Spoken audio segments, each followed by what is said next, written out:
एक तो सच्चा तेरा नाम सच्चा, वैदिक छंद हमारे ऋषियों ने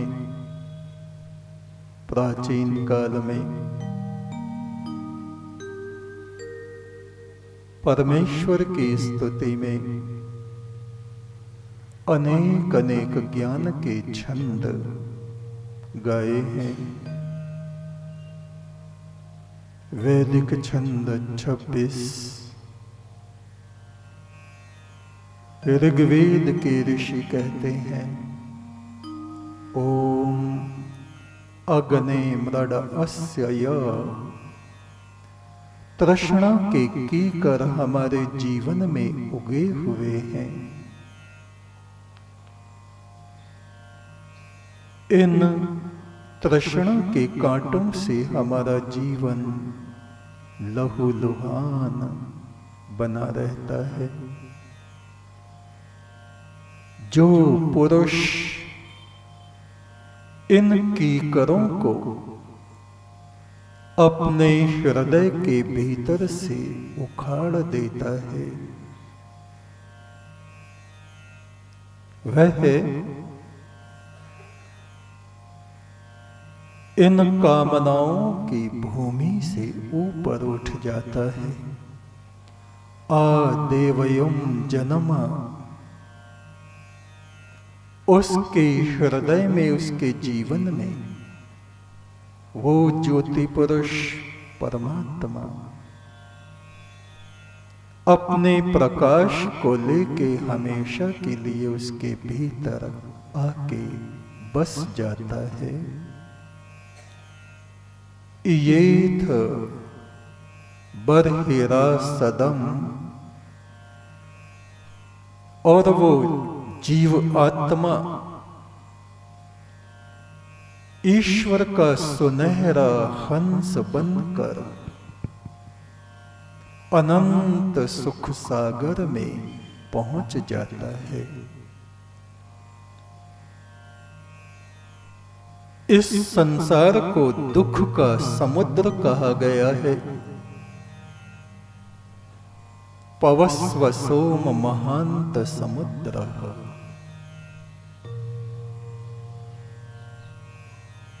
किंतु ऋषि आत्माएं, सत्पुरुष इसको अमृतमय बनाने में लगे रहते हैं। स्वम अपने ही आत्मा का मंथन करके वे अमृत को उपलब्ध होते हैं और उस अमृत की बूंदों को, संसार को बांटते रहते हैं।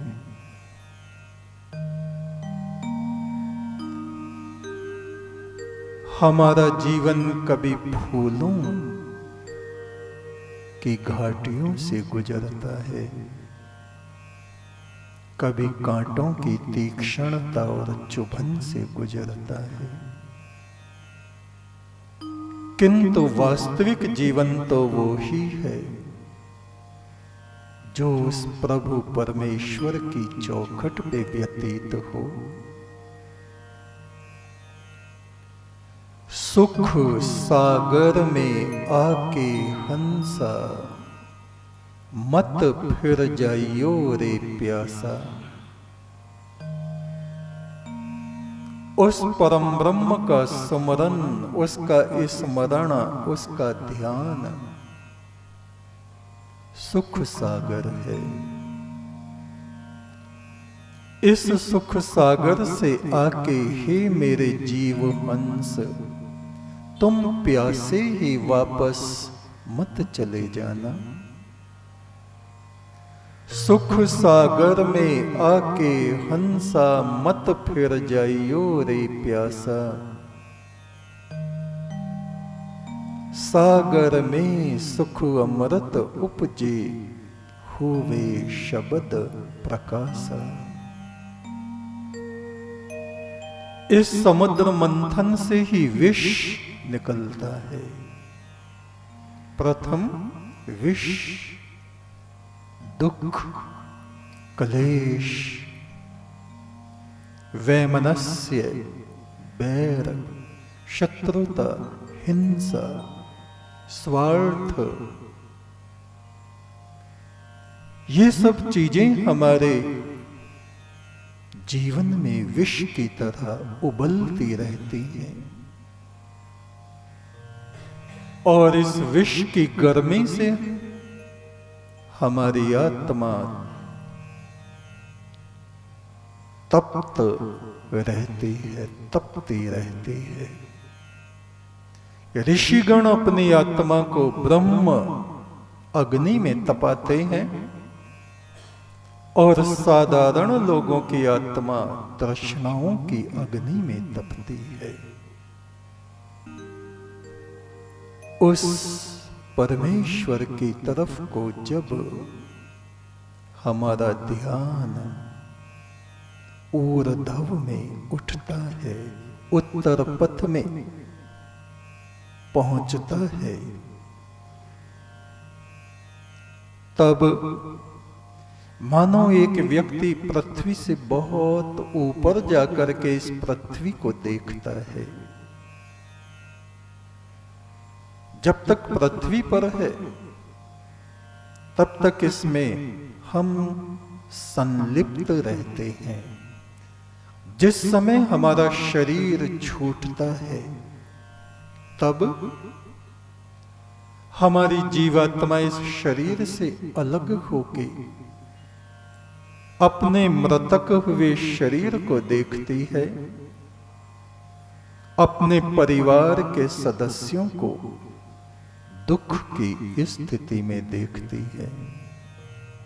फिर ईश्वर की तरफ से जो देवदूत आते हैं, पवित्र आत्माओं के लिए देवदूत और पाप आत्माओं के लिए यमदूत, भयंकर दूत जो आते हैं, उनको देखती है और वे दूत इसको कहते हैं, अब यहां का मोह त्याग,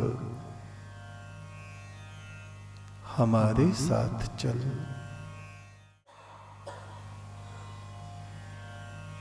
और फिर दूसरी दुनिया, दूसरा संसार इस आत्मा के सन्मुख होता है। जैसी रूह वैसे फरिश्ते और वैसी ही उनकी जगहें उनको दी जाती हैं।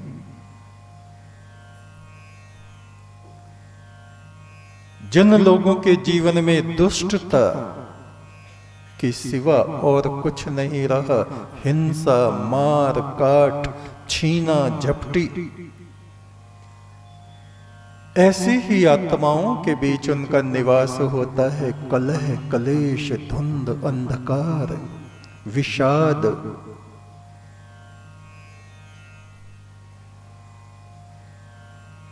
और वैसी ही उनकी प्रवृत्तियां, स्वभाव बने रहते हैं। उनके ऊपर के मंडल में कुछ निर्मल हृदय वाली आत्माएं,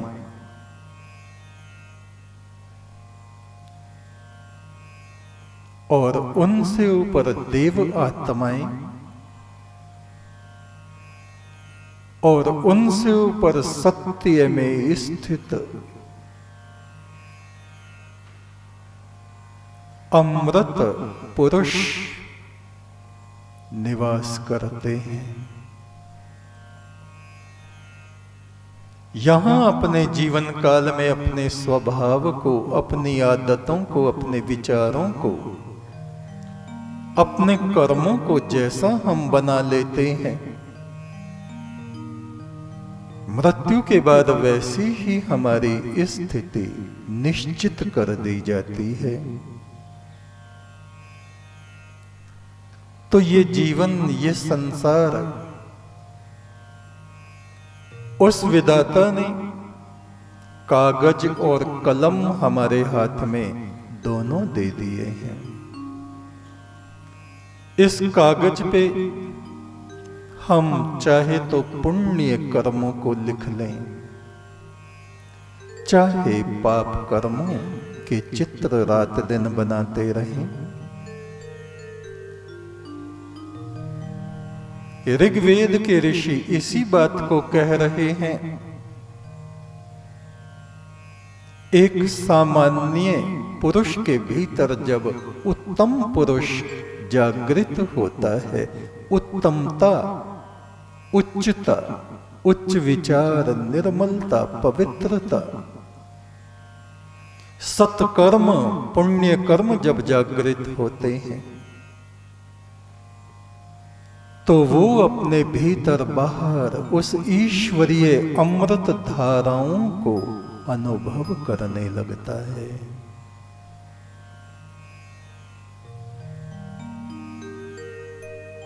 और जिन तत्वों की अधिकता हमारे भीतर होती है उनमें वो आत्मा स्थित हो जाता है। कोई सत्पुरुष बन जाते हैं, कोई दुष्ट पाप आत्मा बन जाते हैं। कभी फूलों से हम गुजरे, कभी कांटों से हम गुजरे,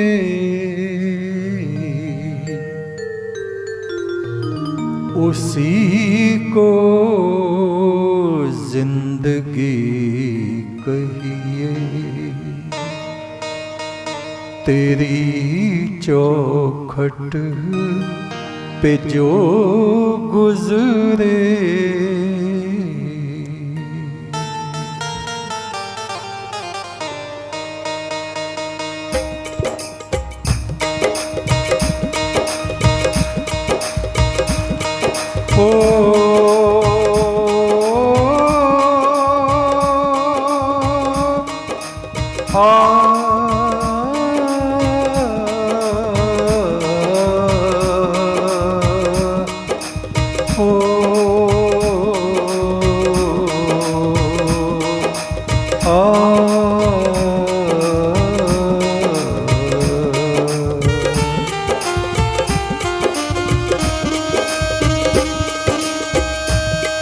कभी फूलों से हम गुजरे, कभी कांटों से हम गुजरे,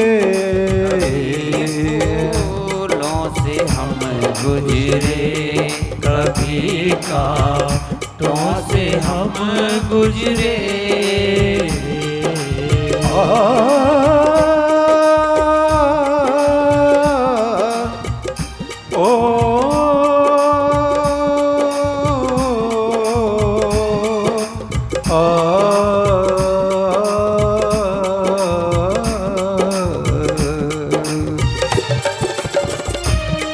कभी फूलों से हम गुजरे, कभी कांटों से हम गुजरे,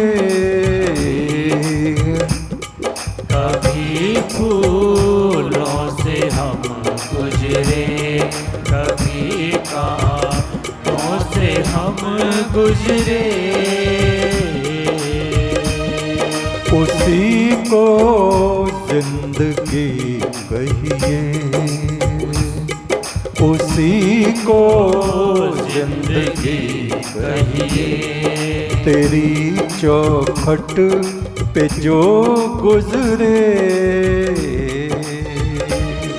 उसी को जिंदगी कहिए, तेरी चौखट पे जो गुजरे। कभी फूलों से हम गुजरे, कभी कांटों से हम गुजरे,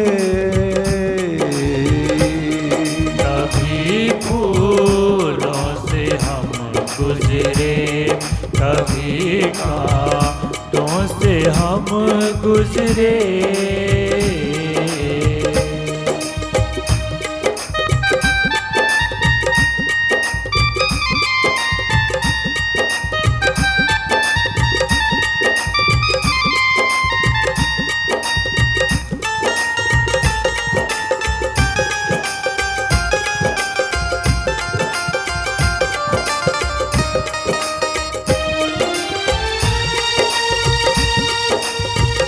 ब्रह्मपुत्र नदी के निकट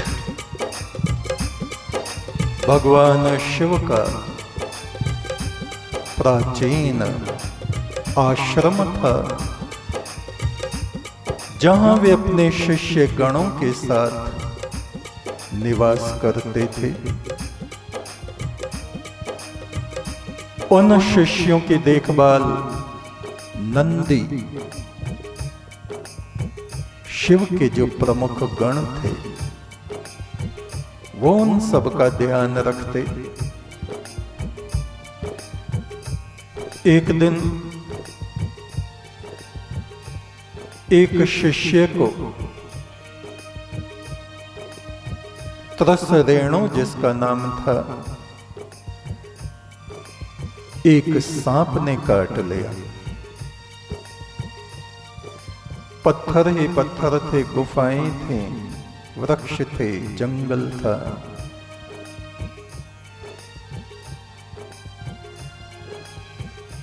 विष की अग्नि से पीड़ित त्रसरेणु उसकी सूचना नंदी के पास पहुंची। नंदी, हमारे एक साधु को सांप ने काट लिया है, आप चलें। शीघ्रता से वो गए और देखा उस त्रसरेणु के मुख से झाग निकलने शुरू हो गए हैं, मृत्यु के निकट पहुंच गया है। शिव के गणों पर बहुत सी सिद्ध विद्याएं थीं। नंदी ने एक घेरा खींचा उस साधु के चारों तरफ और उस सर्प का आवाहन किया। सर्पराज, एक साधु को काटने का परिणाम समझते हो? तुरंत आइए। वो सर्प कहीं से इधर उधर से निकलता हुआ वहां आया। नंदी ने कहा, जिस स्थान पर तुमने इसको काटा है, जहां अपना विष छोड़ा है, वहीं से अपने विष को वापस खींच लो।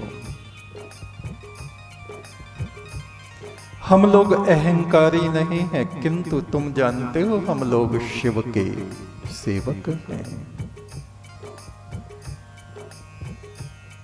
किस कारण से तुमने इसको काट लिया? ये तुमको क्या कहता था? हम लोग तो शिव की आज्ञा में रहते हैं, रात दिन धर्म ध्यान में स्थित रहते हैं। हमारी जरूरतें भी इतनी अधिक नहीं कि हम गांव-गांव में भिक्षा मांगते फिरें। आसपास वन वनस्पति में जो हमें मिल जाता है, उसी को उबाल उबाल के हम लोग खा लेते हैं। पहले तो चुपचाप उस नागराज ने उस विष को चूस लिया। वो साधु स्वस्थ हुआ। तब नाग ने कहना आरंभ किया, हे नंदीश्वर, पहले मैं आपको प्रणाम करता हूं।